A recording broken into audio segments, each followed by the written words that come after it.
This is episode 233 of the Newtown Big Dreams podcast.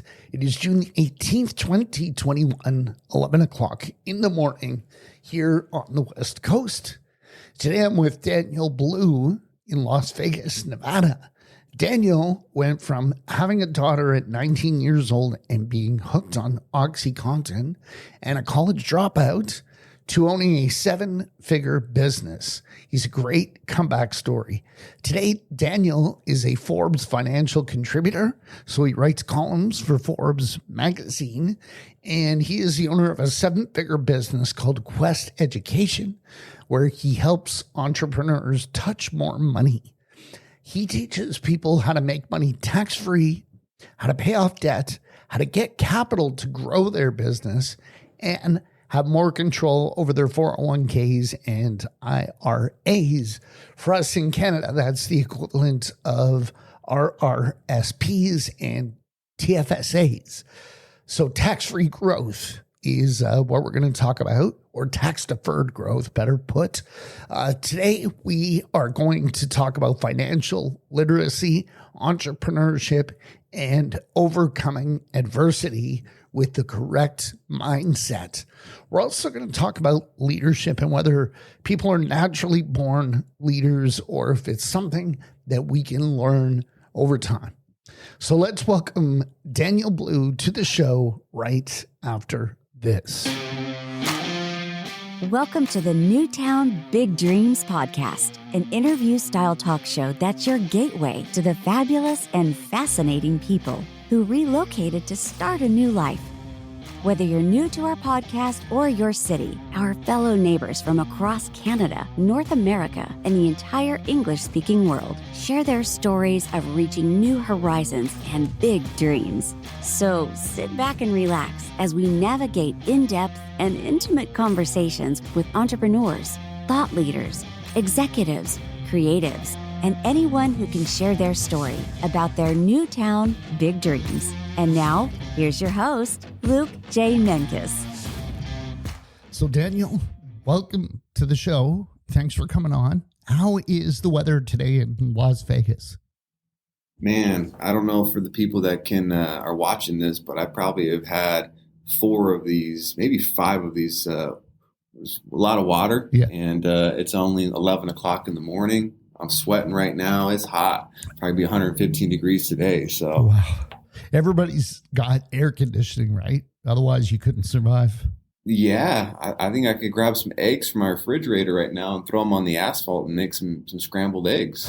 I'm sure. So, are you from Vegas or did you move there at some point? I've been here for 12 years. I originally grew up in Oceanside, California. And then my senior year, I went out to St. George, Utah, spent a couple years in St. George, Utah. It's where Zion National Park is, for those of you who've been there or seen the pictures, very close to St. George. And then 12 years ago, I made the transition from St. George to Las Vegas. Wow. So you went through some troubles as a teenager, and maybe beyond that, maybe tell us a little bit about what happened and how you recovered from it. Yeah, it really ties into your question about geography. So I grew up with a mom and a dad, just like a lot of other people listening right now. They got divorced when I was 12. My dad ended up moving to Mexico, and I started really struggling with myself.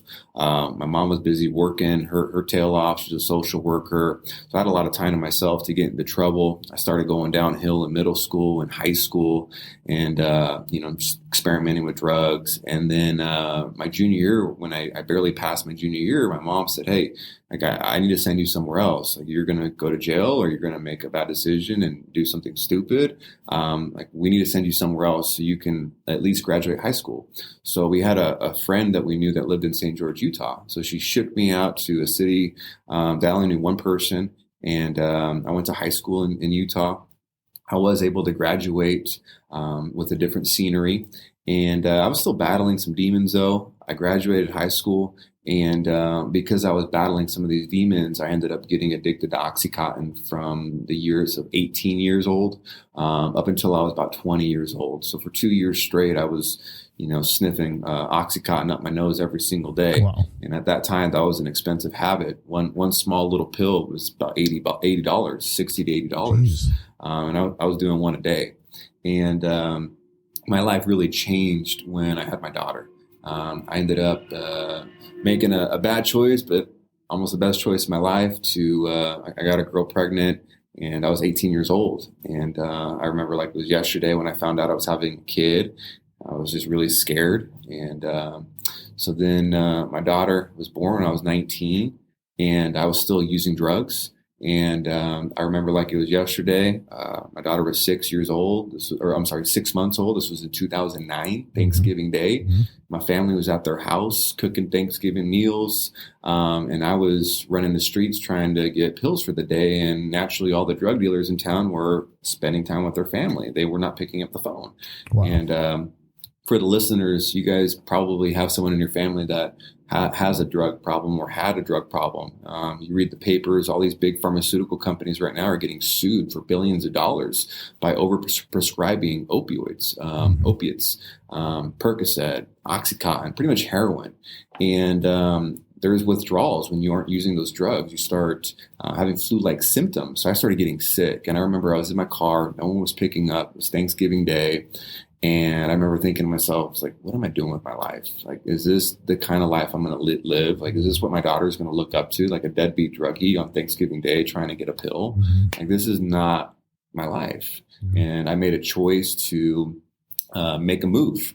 And because I tried to get clean probably 5 times before that, I could never kick the habit. So I knew if I could be in a different city, new phone number, not know anyone, and just be in a completely different environment, change my environment, I knew I could get a different result. So I ended up moving immediately to Las Vegas, Sin City. And who would have thought that moving to Las Vegas would have been a destination of getting clean? And I've been clean for almost 12 years. Wow. And people laugh when they're like, Las Vegas? How did you not stay dirty? So yeah. Interesting. So your daughter's got to be like 17, 18 now? No, she's 12. She was born in 2009. Oh, okay. I'm 32. Okay. 2000. Okay. I mixed up the dates there. So, how's she doing? Oh, she's doing amazing. It's interesting. So I parted ways with her mom when my daughter was about 6 months, a year old. And it was tough. I don't know, maybe someone can relate to this. When especially in the state of Utah, they favor certain situations. At the end of the day, I think a lot of dads just get the weekends. Like if you have a daughter or a son and you part ways with their mom, the dads usually just get the weekends. And that's just kind of like status quo, every other weekend. So I was in every other weekend dad for a long time, and that broke my heart because I wanted more. And her mom and I didn't get along. And that was really tough because I wanted to put my daughter to bed at night every night. I wanted to take her to school, and that just wasn't in my cards at that time. And I remember thinking, like, let me just focus on what I can control. Let me just focus on being the best dad I can be. Let me just show up every single day. And now we're probably almost 3 years now that she's lived in Las Vegas. Nice. I get along with her mom. My daughter's at my house right now. She's with us a lot of the time. And it's just really nice to have peace with her mom and I. And I have her at least 50%, if not more. And her mom and I get along. And she's turning 12. She's 12 years old. And I think a lot of people can relate to this. If you had a 10-year-old, an 11-year-old, 12-year-old during COVID, like they grew up quick. Yes. They just turned into a teenager. Yeah. No, I can relate on some levels because I split up with my daughter's mom when she was 6 months to a year old. And I know the court system tends to favor moms, but also, once you straighten out your life, most moms want to have the dad involved in the kid's life as long as we are, doing what we're supposed to do as adults and living a responsible life. It's a good thing for both parents to be able to cooperate like that. So yeah. What's frustrating is when you are living that responsible life and paying child support and showing up and being consistent, and you just still only get every other weekend. Yeah. That's frustrating. Yeah. That was defeating. And but I just knew, okay, I don't know the future. I don't know what's going to look like 5 years from now, 3 years from now, 7 years from now. So like, let me just be ready. So I don't have, let me just stay ready. So I don't have to get ready. And because I was ready when the cards turned, and I ended up having her more. It just worked out for the best. So yeah, you never know the future. That's right. And speaking of COVID, what is the situation like in Vegas? Is it still totally locked down? Is it over? What's the story?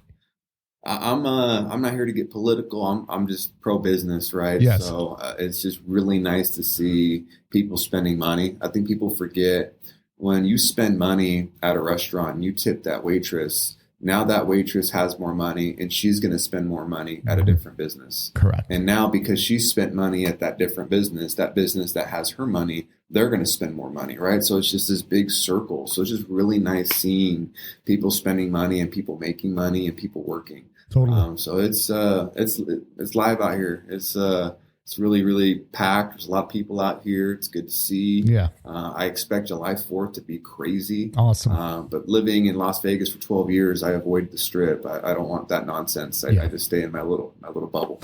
Yeah. No, that's so true. And what you said about the economy and money circulating, and it was a depressing time for a lot of us too, going through COVID. It's really nice to see smiling faces and see people out and socializing like humans are supposed to. So that's awesome. Exactly. You're in a suburb of Vegas, so you're away from the Strip. 20 minutes. Yeah. So about 20 minutes. It's a nice community. I get golf, or I'm near a golf course. I get to see palm trees and grass. I grew up in California, so I long for seeing green. And in Vegas, there's not too much green, so I do get a little oasis. So I'm away from the Strip. Nice.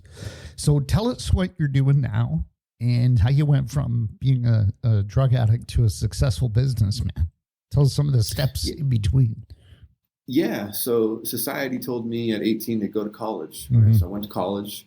I only lasted 3 months because I just knew college was not for me, but I didn't have a plan. I didn't know, okay, I don't want college, but I don't know what I want next. But I started networking and putting myself in certain situations at 18 years old where I ended up getting a job in sales. And I had no idea that I would excel at sales. I started making six figures when I was 18, 19 years old. And if you would have told me, when I was a kid and asked me, hey, what do you want to do when you want to grow up? I would not have said sales to my classmates, right? That just was not on my mind. But I just happened to just excel in sales at 18, 19 years old. And I started from the bottom. I started cold calling, setting appointments, and I started closing deals. Then I started having my own team. Then I started running a sales floor, going into management, executive leadership roles. And I did that for about 6-7 years, and I enjoyed it. And because of the networking I was doing in that industry, I was selling real estate coaching. I was introduced to the concept of self-directed retirement accounts. I started to learn that people could use their retirement accounts, not just for stocks and mutual funds, but they could use their retirement accounts to invest into real estate, precious metals, even their own business. So that seed was planted into me at that time, 7 years ago. And I wanted to make a change at that time. I felt like I plateaued where I was, and I wanted something different. I've always gravitated towards the financial world. So 7 years ago, I essentially restarted my life in the sense of brand new industry, brand new company. So I had to go from, being a manager, closing deals to, okay, now I'm at the bottom. New company, new industry, you have to prove yourself. Yes. Right? You're not going to just be given the role. So I had to prove myself 7 years ago, started from the bottom, learned the ropes. I was grateful to have some people teach me along the way. And then I was able to save some money. I was able to make sure I have good credit score.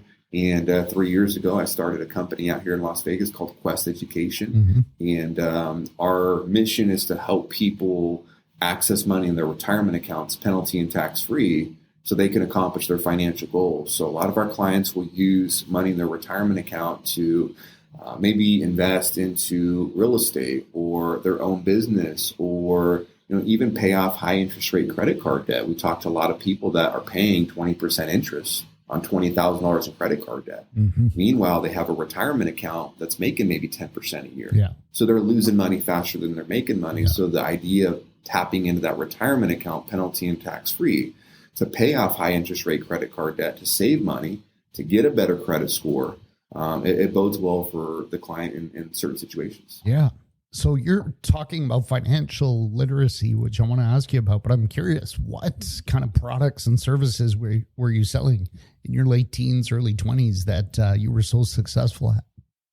Yeah, so it was real estate coaching. So Real I don't estate know if coaching. you remember. Okay. Yeah, so you're out in Canada, right? Yeah. So they probably have that out there, like Flip This House. Oh, yeah. Different shows, right? Yeah. A lot of those gurus, quote unquote, they would sell coaching. A $5,000 or $20,000 package to teach you how to make money with real estate. So I was selling those packages over the phone. I see. So like cold calling people. Yep. Wow. Yep. That's one of the toughest forms of selling there is. I think maybe the only one that's a little bit tougher is going door to door, knocking on doors, trying to sell things. Because at least with the phone, if someone yells at you, you can do this. But at the door, they're right in your face. But I've rarely met anyone that did phone sales that was successful at it. Like most people burn out. You probably saw in that industry, there was so much turnover, right? Oh, yeah. Guys coming in 2-3 months and then they burn out and they don't come to work the next day. How did you get through it? How did you become successful? Commitment. When I was young, we didn't grow up with a lot of money. So my whole goal was I want to have 6 figures. Right. Like I want to make $100,000 a year. If I can make $100,000 a year, Luke, I'm rich. Right. I'm wealthy. I'm Warren Buffett. And I'm 18 years old, 2008. Little did I know, $100,000 a year isn't a whole lot in the grand scheme of things. So I've always been driven by something. I've always had something that I'm committed to. So then that way, when the road gets tough, when life punches me in my face, I remember what I'm committed to. Yeah. And once I made $100,000, then I developed other commitments and I was driven by other things. I think that's one big difference between commitment / being driven versus being motivated, right? Like your sales manager can talk to you, get you all fired up on a Monday morning meeting, and then life's good for 20 minutes or a day, but then what's going to happen later that week? Yeah. So you're right. There was a lot of turnover, but I think with like anything, whether it's sports, whether it's sales, whether it's business, yes, you need skill set and strategy and technique, but the real winning and losing takes place in between your head, your mindset, your perspective. Yeah. And do you think you were born with that mindset, or is that something you developed when you got off the drugs? My answer to that is environment, right? Like I could not get clean off of drugs in Utah. Right. And I tried 5-6 times. I tried getting, using Suboxone and methadone and all these different other forms to pills that you could take that would get you off the drugs, but I always would come back. Yeah. So I'm a firm believer your environment is one of the most powerful things in someone's life. Yeah. I don't think I would have gotten clean if I didn't move. Now, there's people that have beat drugs and they stayed in the same place. So that defeats my argument, but I do go back to environment. When I was a young child, I saw my mom work her tail off. She's a social worker. She never called in sick from what I saw. She showed up, worked every day, on call, weekends, but she still showed up no matter what. Even in my life when I was playing sports, like she never complained. She just worked. So I saw that, and that rubbed off on me. And when my dad was around too, I did see some of those same techniques, some of those same, personality traits. So for me, I also think sports had a lot to do with it. I think sports and business are so much alike. Teamwork, synergy, culture, learning how to lose, learning how to win. So I think my environment and then me playing sports my whole life set me up to, be in business and actually enjoy what I do. Yeah. Yeah, definitely physical activity. And I totally agree with you about environments. Like I think people who can stay in the same location, they are changing their environment, right? They're not hanging out with the same people. They're not going to the same locations within that town or city. They are changing their surroundings, even though maybe geographically they haven't moved. So I totally agree with you. It's 100% important to, change your surroundings. And that's awesome. So do you think people are naturally born as leaders, or is this something we develop over time? I think developed over time. Mm. I mean, I think there might be some rare instances, but I think for the most part, it's something that you have to be bred. You have to be exposed to it. You have to learn. You have to fail. So I believe that for the most part, it's you're developed. I mean, I think there's, Michael Jordan, he's the best basketball player in the world, right? Greatest of all time. But he got cut from his high school basketball team, right? So like, it's not like he was born with all these gifts. Now, was he born with some gifts? Absolutely. Was he born with more gifts than others? Yes. But I mean, he had to develop a lot, right? So to me, develop an environment and learning is where it's at. For sure. And the commitment, as you mentioned. I mean, we've seen athletes get drafted in the first round and kind of fizzle. And if you watch sports, you can kind of see there's guys that are just devoted, dedicated. And there's other guys that are just kind of mailing it in through coasting on their natural talent. And they're out of the league in a couple of years because, drags the whole team down. They get traded and so on. So besides environment, what are some of the things you can do to develop a strong mindset? Choices that you make. Mm-hmm. At the end of the day, life's all about choices, right? Like where you are today is because of choices that you made yesterday, choices that you made last week, choices that you made last year, choices that you made 2 years ago, right? So choices are huge. And a lot of times we don't make certain decisions because we feel a certain way. It's not convenient for us. We don't feel like doing it. So when you don't feel like doing something, those are the times where you need to do it, right? That's where commitment comes in. Like this morning, I was at the gym at 5:00 this morning. Like I'm committed to my fitness. I'm committed to living a certain way. I'm committed to feeling a certain way. So that means I have to do certain things in order to get that result. So just being super, super clear on the result that you're looking for. And then are you committed to that result? If you are, then you're going to make certain choices based upon that result that you're seeking. And that commitment is then going to make it easier for you to make a choice, because at the end of the day, it almost doesn't even become a choice. You're committed to it where you don't have to think about it. Yeah, you might talk yourself into it. You might complain a little bit.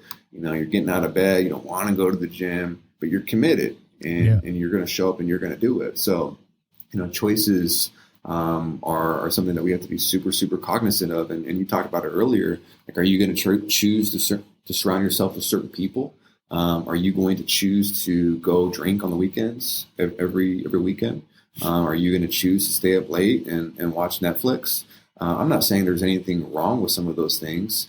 But at the end of the day, there's going to be a end result because of your choice, and you have to live with that end result. Mm-hmm. So you started to make money before you were really financially literate, I think it's fair to say. So financial literacy is something different than making a lot of money. Explain to us how it occurred to you that, there's a lot to learn about how to handle money. They don't teach it in college. They don't, teach it in high school. So being financially literate is, I think, just as important as being able to make money. Yeah. I mean, I don't know if you caught what I said. I was a dummy. When I was making six figures, this was 2008. Yeah. I bought a house. I thought, okay, I'm making $3,000 a week, $2,500 a week. Buy a house. So I bought a house without doing any market research. I was completely oblivious to the market. I had no idea that we were at a peak in the market. Yeah. So I ended up buying a house at the peak of the market before the market took a crap in 08, right? Mm-hmm. 09. And I didn't think about the basics in investing. Like, okay, how long do I want to keep this house, Luke? Like, how long do I want to live in this house? Like, I just bought a house 3 years ago. And the thought came into my mind, okay, I'm buying at a high point in the market, but I'm going to stay in this house for at least 10 years. Mm-hmm. I don't care if the market takes a crap. I don't care if I lose 20% of my home value because I'm not selling it. Right. You only realize a gain or a loss when you sell. So I'm going to be here for 10 years. Mm-hmm. So I don't care if the market takes a crap. Yeah. Right. So that train of thought was not there when I was 18. So a big reason why I learned financial literacy was just the school of hard knocks, just failing. And that's the quickest way to get wisdom, right? You can hear someone tell you something. You listen to a podcast or someone, a friend or a mentor tells you something. Yes, it's advice and it's going to resonate. But what's going to resonate even more is when you actually touch the stove and it's hot. Yes. Right. But hopefully you can learn fast enough where you're not burning your hand left and right and blowing all your money. So yeah, you're right. Financial literacy is not taught enough. I think it's important in high school, middle school. People should learn about interest rates, credit scores, what's an LLC, how does a mortgage work, right? Just like basic principles in life that should be taught, and it's not taught for whatever reason. And that's why I love what I get to do in terms of being able to talk about what I do on social media, with our clients, with our prospects, with our employees, and just really trying to spread the word. Yeah, that's great. So tell us a little bit about the products and services that you guys offer today. You touched on it. You said showing how people can use their retirement accounts to invest in all kinds of things, including their own business. So how does that work? Do you just make a withdrawal and put it into your business and use it for payroll? Or is there a process you have to go through? Yeah, so the best process, the people that we can help and show the most value to are people in the United States to have a 401k from an old job or an IRA. And they like the idea of being able to tap into that account penalty and tax free. And for the listeners, if you have a piece of paper and a pen, or maybe you've got your iPhone near you, go to your notes and type in or write out solo 401k. Okay. So a solo 401k is an IRS approved retirement account that is for entrepreneurs. More specifically, it's for consultants, freelancers. Maybe you've got a real estate business where you make commissions as a real estate agent. Maybe you've got an online business where you're making money, or you want to start an online business. If you are a solopreneur and you don't have any W-2 employees, you can have contractors, 1099, but if you fit what I just described, then you qualify for a solo 401k. Right. So what you can do is you could take your 401k from your old job or IRA and convert it into a solo 401k. And then from there, you can take a certain money out from the plan, penalty and tax free. And you could use that money to pay off high interest rate credit card debt. You can use it to buy some inventory for your Amazon business. You can use it to invest into your marketing, maybe some ad spend. You also could use some of the money in there to invest outside the stock market. A lot of people right now are leery about the stock market, right? With the new presidency change, the government here in the United States pumping out money left and right, inflation, there's a lot of uncertainty in the stock market right now. So a lot of people are looking at, okay, how can I have my money invested outside the stock market? Let me take some of the chips off the table. So maybe the idea of investing money into crypto or real estate or precious metals or, private equity. You can have those type of investments with a solo 401k, but you cannot with your 401k from your old job or your IRA for the most part. Right. For the Canadian listeners, just tell us briefly, what's the difference between a 401k and an IRA? It's the same here, but it's a little bit different here, but we refer to it as different things. Yeah, you guys have the RSPs? Yeah, exactly. Yeah, and I think there are self-directed RSPs. Correct, yeah. Like if you Google self-directed RSPs, I'm not familiar with what companies are out there, but if you Google self-directed RSPs, everything I just explained right now, you probably can get in Canada. But a 401k is tied to an employer. Okay. Right. So if you have a 9-to-5 job and they offer a 401k, then you'd have a 401k through your employer, right? And IRA stands for individual retirement account. So whether you have a job or not, anyone with a social security number and earned income can set up an IRA. Okay. Right. Got it. Awesome. So you've got a great website at yourquest.com. Tell us what we can find at your website. Yeah. Yeah, so the thank you. That website just provides some information on the solo 401k and our services. Where I believe your audience, Luke, the listeners would get more values if they went to danielblue.me. Okay. That's danielblue.me. That's my website. It does have the yourquest.com website there, but I've got a podcast called How Winners Win, where we talk about strategies to help people win in their personal, their financial, their entrepreneurial life.